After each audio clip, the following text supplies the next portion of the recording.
کمال بات ہے، ابھی کچھ دن پہلے ہی جب سویڈن کے اندر وہ قرآن جلانے کا واقعہ پیش آیا تھا، جو کہ ایک سرکاری سطح پہ انہوں نے کورٹ سے اجازت لے کر کی تھی، اس کے بعد پھر یہ واقعہ شاید اتنا زیادہ پبلک نہیں ہوا کہ ایک مسلمان نے بائبل جلانے کا اور تورات جلانے کا پرمیشن بھی لیا، لیکن اس نے پھر نہیں جلایا کیونکہ اس نے کہا کہ الہامی کتابیں جو ہیں وہ ہمارے ایمان کا بھی حصہ ہیں۔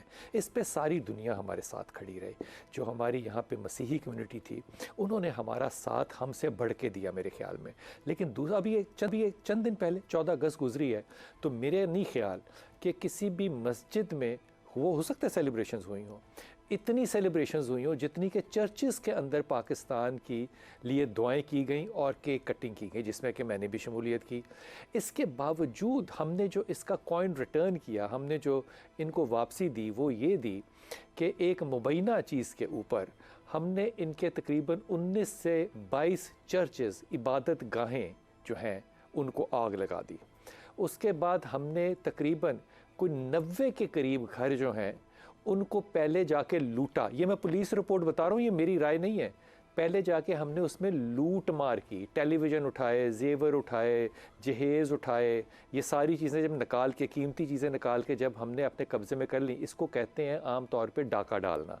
جب ہم نے ڈاکہ ڈال لیا، پھر اس کے بعد ہم نے ان کے گھروں کے اندر، پولیس یہ کہتی ہے کہ مبینہ طور پہ ان کے پاس کوئی کیمیکل تھے جن کو ڈال کے آگ لگائی گئی۔ آگ لگانا کوئی آسان کام نہیں ہے، ایک ماچس کی تیلی سے نہیں گھر کو آگ لگتی، اس کے لیے ایک پورا نظام چاہیے۔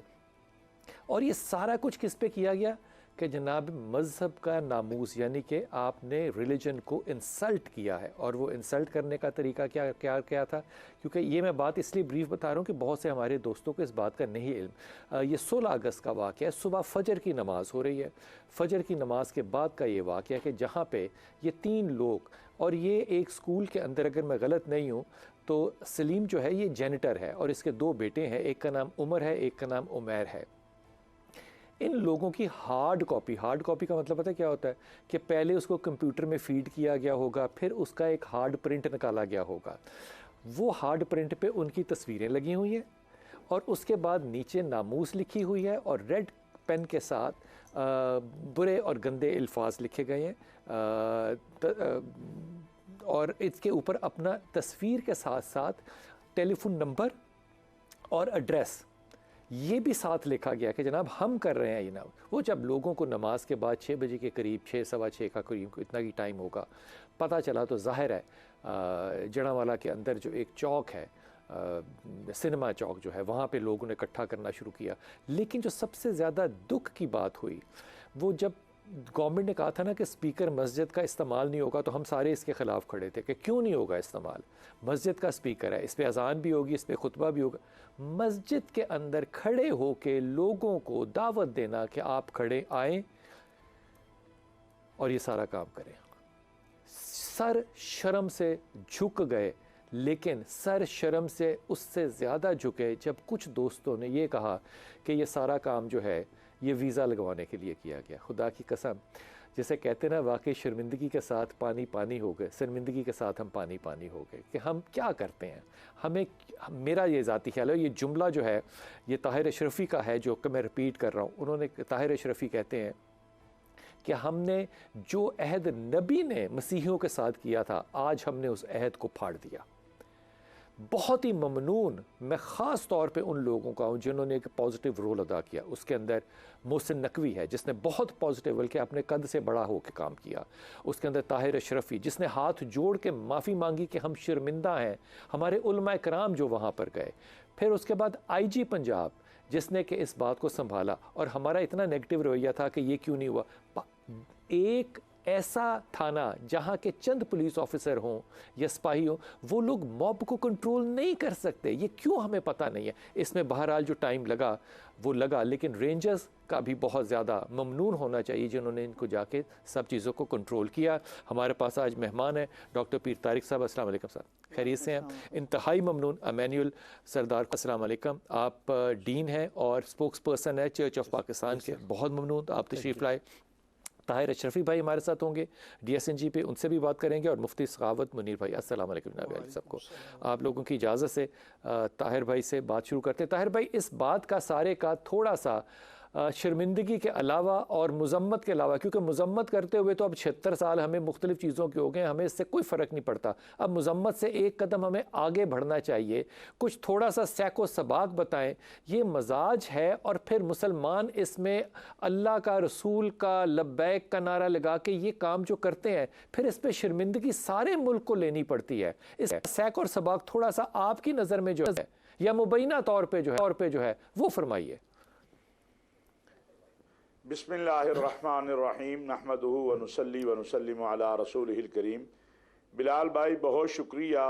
دو میں وجہ سمجھتا ہوں جو یہ مسلسل واقعات ہوتے ہیں، ایک طبقہ ہے جو ضرور شرمندہ ہوتا ہے، وہ شرمندگی محسوس کرتا ہے، اس کو شرمندگی ہوتی ہے، لیکن ایک طبقہ وہ بھی ہے کہ جو شرمندگی محسوس نہیں کرتا، بلکہ وہ سمجھتا ہے ہم نے بہت بڑا کوئی نیکی کا کام کیا ہے، بہت بڑا جہاد کیا ہے، بہت بڑا کوئی مارکا مارا ہے۔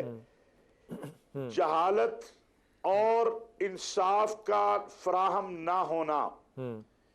جہالت یہ ہے کہ جس آقا علیہ السلام نے مسیح نجران کے مسیحیوں کو اپنی مسجد میں نماز کے لیے، ان کی عبادت کے لیے جگہ دے دی، اس کا نام لے کر ہم لوگوں کے گھر جلاتے ہیں، ہم لوگوں کے بچوں کو، بچیوں کے لیے خطرہ بن جاتے ہیں۔